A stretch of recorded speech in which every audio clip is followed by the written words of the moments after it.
I've been reading about scientists developing anti-aging technology. Honestly, I think it's amazing. Who will want to live forever? This was nice.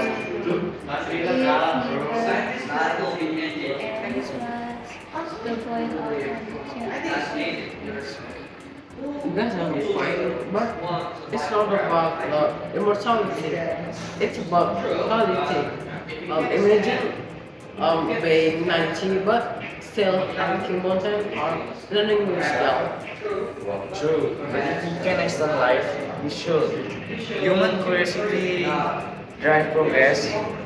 Stopping it would be unnatural.